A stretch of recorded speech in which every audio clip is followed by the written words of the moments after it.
नमस्कार, India voice देख रहे हैं आप और मैं हूं आपके साथ तुषार कुमार।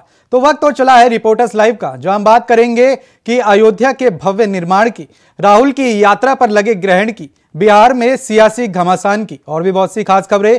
तो चलिए शुरुआत करते हैं रिपोर्टर्स लाइव की, जहां दिन भर की तमाम बड़ी खबरों की जानकारी जो है वो हमारे संवाददाता ग्राउंड जीरो से आप लोगों तक पहुंचाते हैं। लेकिन सबसे पहले हम बात करेंगे अयोध्या में आस्था का जन सैलाब देखने को मिला। खबर पर ज्यादा जानकारी दे रहे हैं हमारे संवाददाता अभिनव आनंद।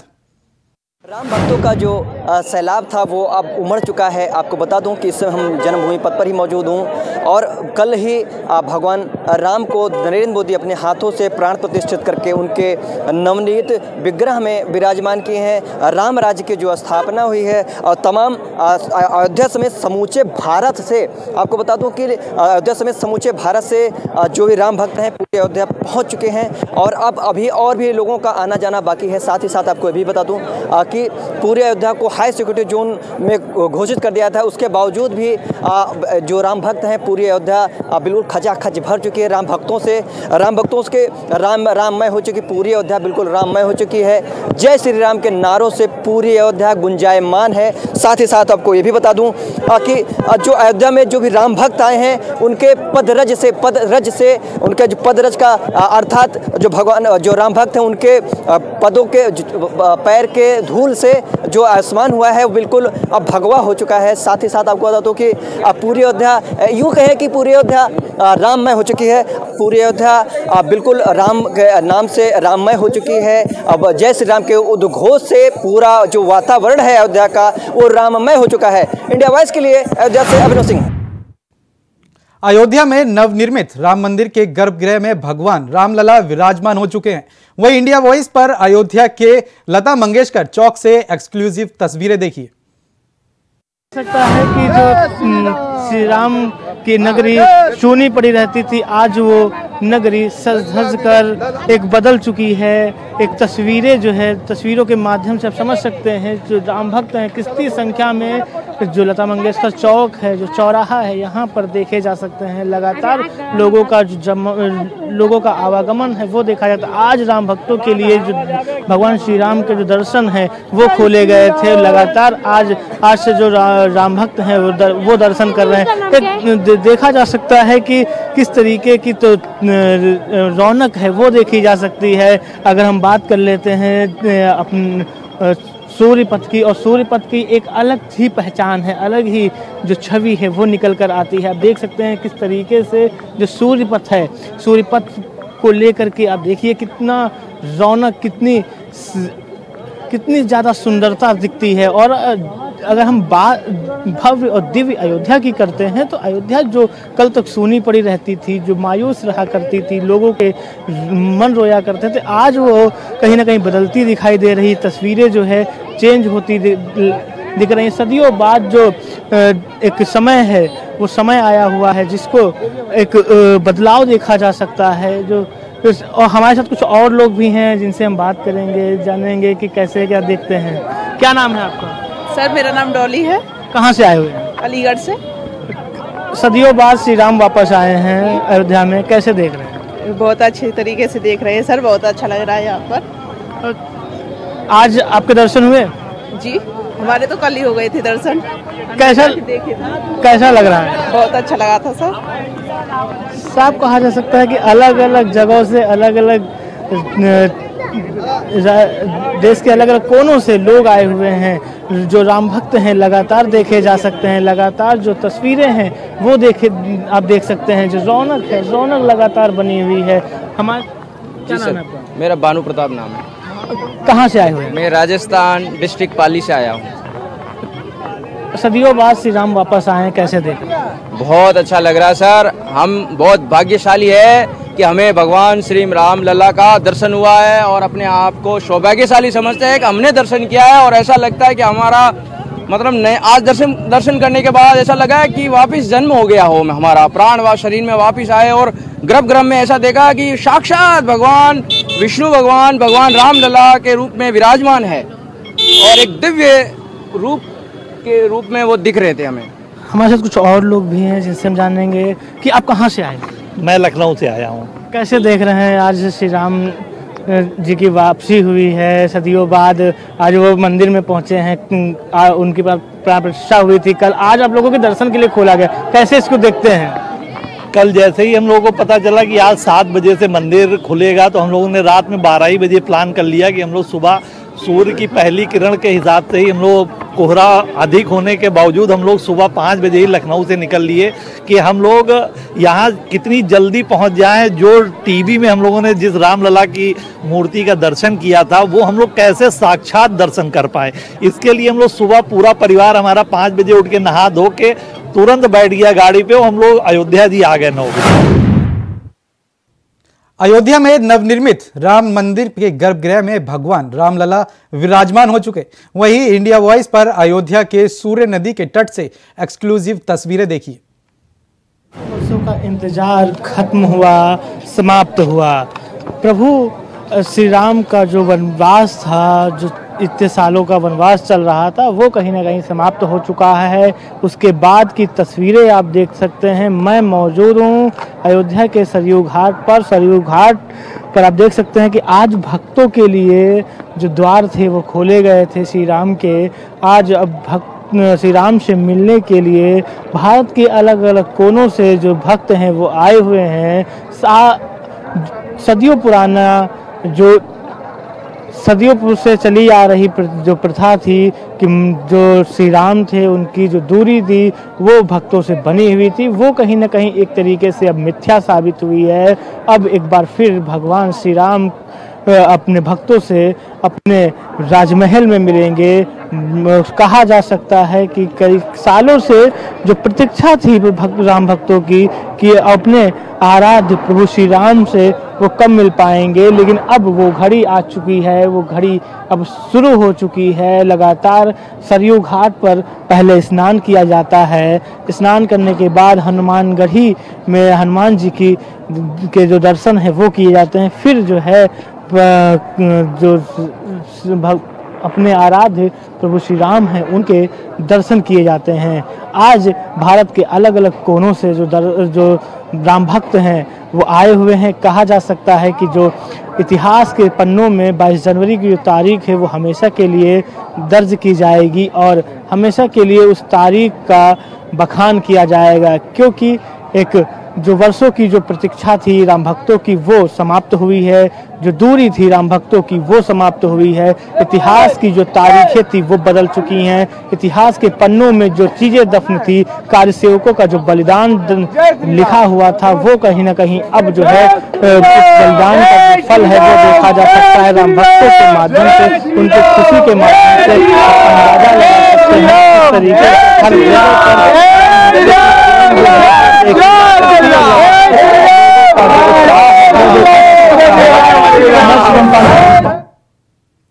असम कांग्रेस समर्थन और पुलिस के बीच झड़प हो गई। क्या है पूरा मामला, बता रहे हैं हमारे संवाददाता शिवम दुबे।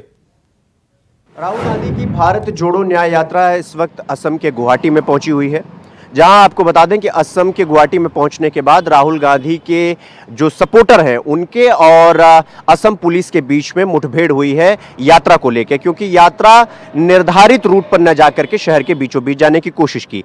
लेकिन आपको बता दें कि जो असम के जो डीजीपी हैं उन्होंने ये कहा कि हमने इन सब तस्वीरों को देखने के बाद, वीडियोस को देखने के बाद हम एफआईआर दर्ज कर ले रहे हैं, क्योंकि असम के मुख्यमंत्री पहले ही कह चुके हैं कि अगर ये न्याय यात्रा रूट से भटकेगी तो हम एफआईआर दर्ज करेंगे और चुनाव के बाद हम गिरफ्तार कर लेंगे। वहीं राहुल गांधी प्रेस कॉन्फ्रेंस करके ये कहते हैं कि जब बजरंग दल की रैली होती है या जब जेपी नड्डा आते हैं यहाँ पे तो किसी प्रकार का कोई भी उन्माद नहीं फैलता है, लेकिन जब भारत जोड़ो न्याय यात्रा जाने की कोशिश करती है तो असम के मुख्यमंत्री उसे प्रभावित करने की कोशिश करते हैं। अब देखना यह होगा कि जो निर्धारित रूट है ये यात्रा वहीं से जाती है या शहर के बीचों बीच। फिलहाल मैं कैमरामैन सौरभ के साथ Shivam Dubey, India voice, Noida.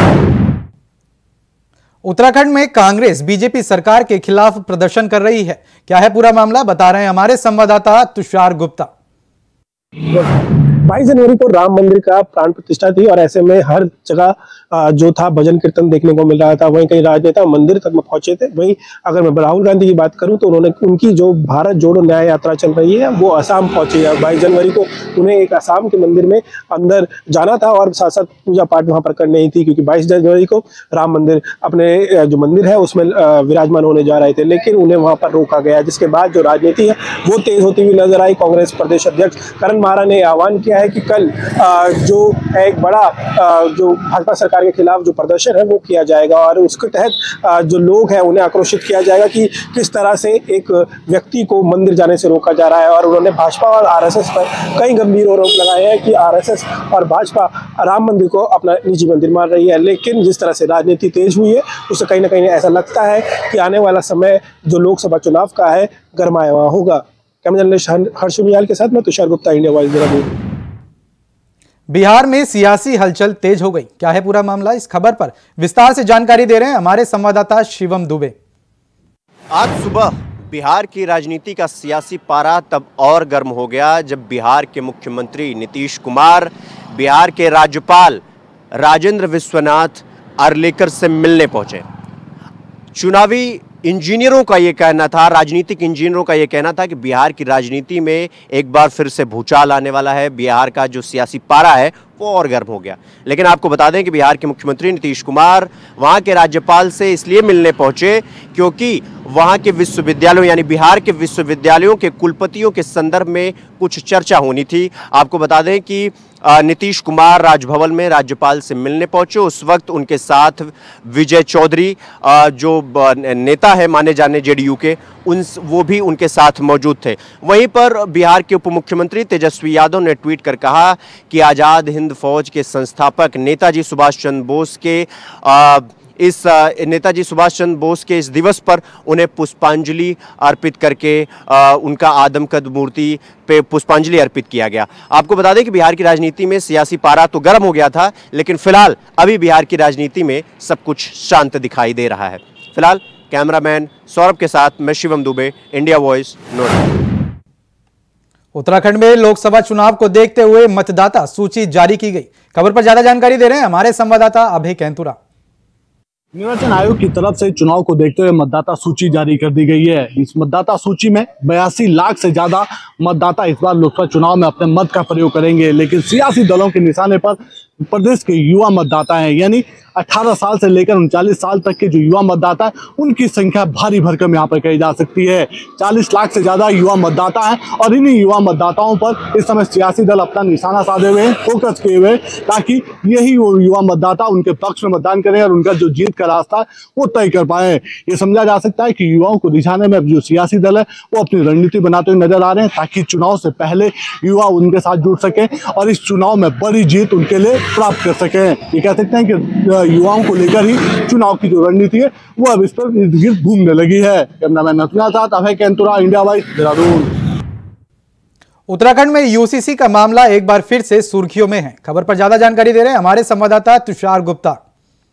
Report को लेकर लगातार जो चर्चाएं हैं वो तेज होती हुई नजर आ रही है। विधानसभा 2022 के बाद मुख्यमंत्री पुष्कर सिंह धामी की ये प्राथमिकता थी कि यूसीसी को उत्तराखंड में लागू किया जाए और उत्तराखंड पहला राज्य बने, और उसी के तहत एक कमेटी बनाई गई और कमेटी ने जो ड्राफ्ट है वो पूरा कर लिया है। जो कार्यकाल है वो 3 बार बढ़ाया गया, लेकिन 26 जनवरी को फिर वो कार्यकाल ख़त्म हो रहा है और जिसके बाद ये सूचना चर्चाएं हैं कि ये कार्यकाल दोबारा बढ़ाया जाएगा। लेकिन उम्मीद यही है कि इससे पहले जो ड्राफ्ट है कमेटी है वो ड्राफ्ट राज्य सरकार को सौंप देगी। लेकिन जिस तरह से कांग्रेस आरोप लगा रही है कि जो यूसीसी है वो कभी धरातल पे नहीं उतरेगा, लेकिन जो सरकार है ये विश्वास जता रही है कि जो यूसीसी है वो ज़रूर धरातल पे उतरेगा और जनता उन पर विश्वास करे। अब देखना होगा कि यूसीसी का जो जिन सामने आया है दोबारा से वो 26 जनवरी को एक बार फिर कार्यकाल बढ़ाया जाएगा या फिर 26 जनवरी से पहले ही जो यूसीसी कमेटी है वो ड्राफ्ट राज्य सरकार को सौंपेगी।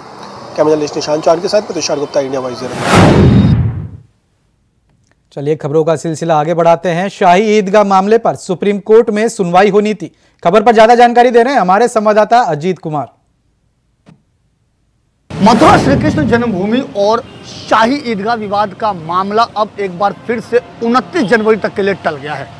सुप्रीम कोर्ट में आज इसको लेकर के सुनवाई होनी थी, लेकिन ये मामला 29 जनवरी के लिए टाल दिया गया है। दरअसल आपको बता दें कि सुप्रीम कोर्ट में आज विशेष सुनवाई होनी थी, जिसमें 2 अलग अलग मामलों को लेकर के इसमें सुनवाई होनी थी। जहां एक और पिछले 16 तारीख को सुप्रीम कोर्ट की तरफ से जो शाही ईदगाह के सर्वे के लिए जो कमिश्नर नियुक्ति का जो आदेश दिया गया था, उसको 16 जनवरी पर उस आदेश को स्टे लगा दिया गया था। उसको लेकर के आज सुनवाई होनी थी। आपको बता दें कि मुस्लिम पक्षकार की तरफ से सर्वे की नियुक्ति को लेकर के रोक लगाने की मांग की थी, जिस पर 16 जनवरी को सुप्रीम कोर्ट ने उस आदेश पर स्टे लगा दिया था। और इसी को लेकर के आज यानी 23 जनवरी को सुप्रीम कोर्ट में एक अहम सुनवाई होनी थी। लेकिन मामले की सुनवाई कर रहे जस्टिस संजीव खन्ना, जो एक अन्य संविधान मामले की सुनवाई कर रहे थे, जिसकी वजह से ये जो मामला है ये 29 जनवरी के लिए टाल दिया गया। फिलहाल अब देखना ये होगा कि 29 जनवरी को जब इस मामले की सुनवाई होती है तो आखिरकार क्या फैसला सामने आता है और कोर्ट का रुख क्या होता है। आपको बता दें कि आज सभी देश भर की निगाहें इस मामले पे बनी हुई थी, क्योंकि जिस तरीके से बीते 22 जनवरी को अयोध्या में रामलला का विराजमान देखने को मिला, उसके बाद अब सभी की निगाहें मथुरा में श्री कृष्ण जन्मभूमि और शाही ईदगाह विवाद में टिकी हुई है। और इसी को लेकर के आज एक अहम सुनवाई होनी थी, जो 29 जनवरी तक के लिए टाल दिया गया है। Ajit Kumar, India voice, Delhi. जालौन में घने कोहरे के चलते हुआ भीषण सड़क हादसा। खबर पर ज्यादा जानकारी दे रहे हैं हमारे संवाददाता विष्णु पांडे।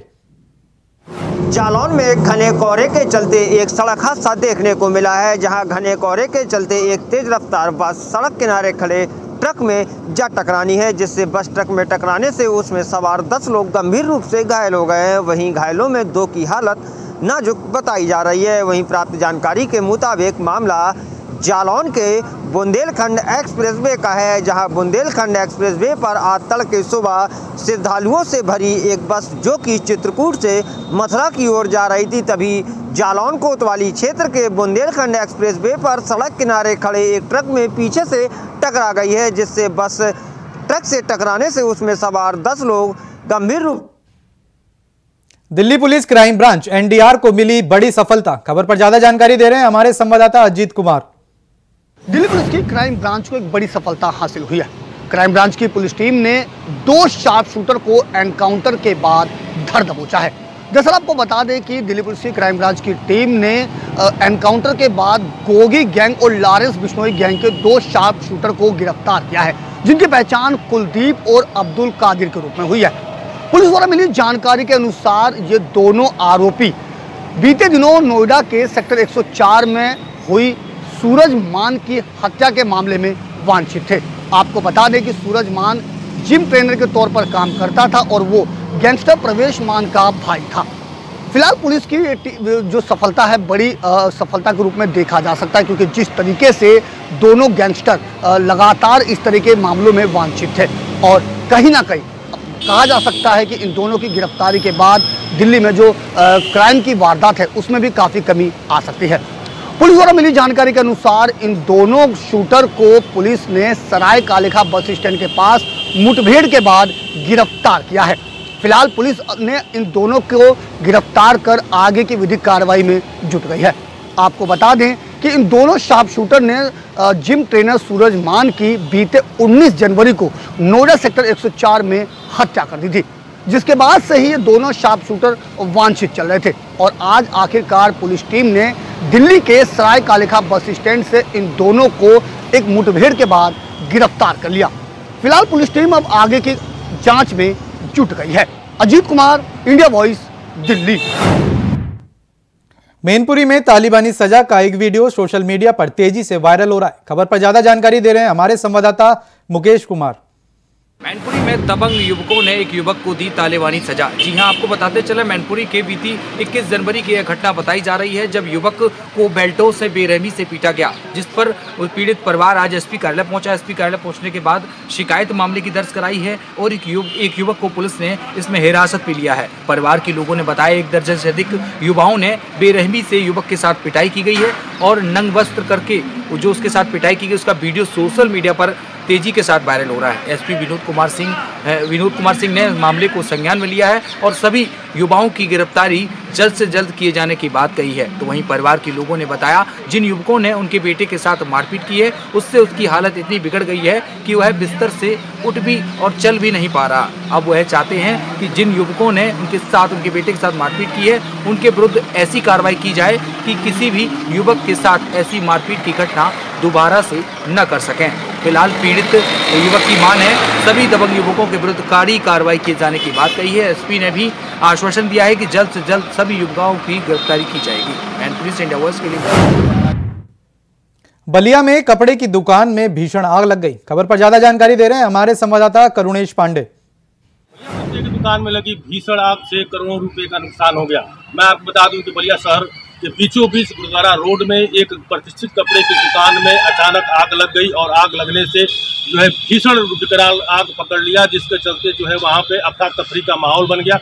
वहीं पे जो है सूचना दिया गया पुलिस को, पुलिस अधीक्षक सहित पुलिस बल मौके पर पहुंची, फायर ब्रिगेड को सूचना दिया गया। मौके पर फायर ब्रिगेड की गाड़ियां भी पहुंची, अन्य जनपदों से भी गाड़ियां मंगाई गई आग बुझाने के लिए। रात भर जो है फायर ब्रिगेड का प्रयास चला आग बुझाने के लिए। सुबह में आग पर काबू पाया गया। वहीं मैं बता दूं कि पुलिस अधीक्षक का कहना है कि आग लगने का कारण तो पता नहीं चल पाया है, इसकी जांच कराई जा रही है कि आग क्यों लगी है और कितने का नुकसान हुआ है, यह भी जांच का विषय है। जांच होगा उसके बाद ही पता चल पाएगा कि कितने का नुकसान हुआ है।